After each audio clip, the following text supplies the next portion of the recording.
भारत सरकार की गलत नीतियों के कारण देश में आर्थिक असमानता बढ़ रही है। सबसे गरीब 50% लोगों के पास 6.4% संपत्ति तो 1% अमीरों के पास 40%। भारत में आर्थिक असमानता को लेकर एक नई रिपोर्ट सामने आई है। सेंटर फॉर फाइनेंशियल अकाउंटेबिलिटी के एक अध्ययन के अनुसार पिछले 6 वर्ष में अरबपतियों की संख्या में 77% और संपत्ति में 227% की वृद्धि हुई है। इससे देश में आर्थिक असमानता और बढ़ी है। आर्थिक विषमता का यह स्तर आज़ादी से पूर्व ब्रिटिश राज जैसा है। CFA के wealth weighting tracker India takes the top नाम से यह अध्ययन जारी किया। इसके अनुसार 2019 में भारत के अमीरों की संयुक्त संपत्ति लगभग 31 लाख करोड़ रुपए थी, जो 25 तक लगभग 88 लाख करोड़ रुपए हो गई। सबसे अमीर 1% लोग राष्ट्रीय संपत्ति के 40% हिस्सा नियंत्रित करते हैं। इन 6 वर्षों में देश के 5 सबसे अमीर परिवारों की संपत्ति में 400% की बढ़ोतरी हुई है, जिसमें प्रमुख रूप से मुकेश अंबानी, गौतम अडानी, सावित्री जिंदल, सुनील मित्तल और शिव नादर शामिल है। इस दौरान अंबानी की संपत्ति 153% बढ़ी, जबकि अडानी की संपत्ति में 625% तक का इजाफा हुआ है। 15% संपत्ति पर गुजारा करते हैं आधे गरीब। रिपोर्ट के अनुसार सबसे अमीर 10% लोगों के पास राष्ट्रीय आय का 60% हिस्सा है, जबकि सबसे गरीब 50% लोग सिर्फ 15% हिस्से पर गुजारा करते हैं।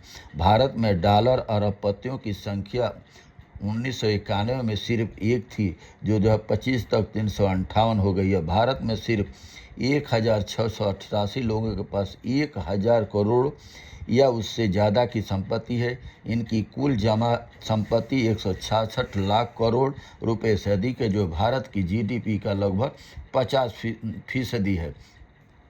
उच्च जातियों के पास संपत्ति का 90% हिस्सा है। वर्ष 19 में सबसे अमीर 1% लोगों के पास देश की संपत्ति का 36.5% हिस्सा था, जबकि सबसे गरीब 50% लोगों के पास 6.8% हिस्सा था।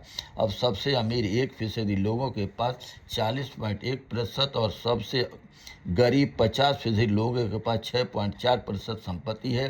भारत में अरबपतियों की कुल संपत्ति का लगभग 90% हिस्सा उच्च जातियों के लोगों के पास है। अगर 2% टैक्स से मिलेगी राहत। रिपोर्ट में देश के अति अमीरों पर टैक्स लगाने का आह्वान किया गया। अगर अति अमीरों पर 2% वेल्थ टैक्स धन कर लगाया जाए तो परिणाम दूसरे ही मिल सकते हैं। अंबानी पर 2% टैक्स से लगभग 1.85 करोड़ छात्रों को मुफ्त लैपटॉप मिल सकता है। अडानी पर टैक्स से 2 साल का देश में प्राथमिक स्वास्थ्य सेवाओं का खर्च निकल सकता है। 87 करोड़ मुफ्त LPG सिलेंडर दिए जा सकते हैं। इसी टैक्स से देश भर में गरीब जनता को इसमें जिंदल पर टैक्स लगाने से अनुसूचित जनजाति छात्रवृत्ति का 9 साल, अनुसूचित जनजाति के 14 साल का खर्च उठाया जा सकता है।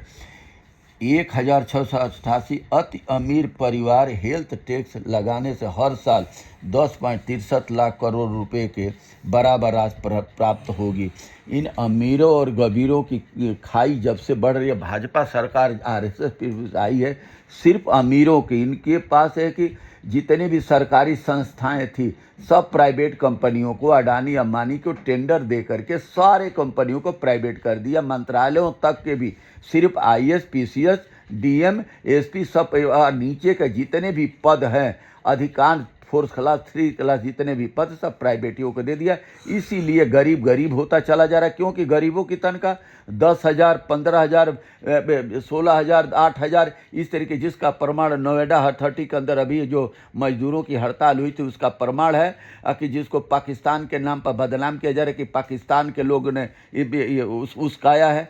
यहाँ के लोगों, यहाँ का भारत सरकार क्या अंधी है कि 12,000, 8,000, 10,000 में महंगाई, कितनी महंगाई में गरीब आदमी कैसे गुजारा करे, कैसे अपने बच्चों को पढ़ाएगा, लिखाएगा, किराया देगा।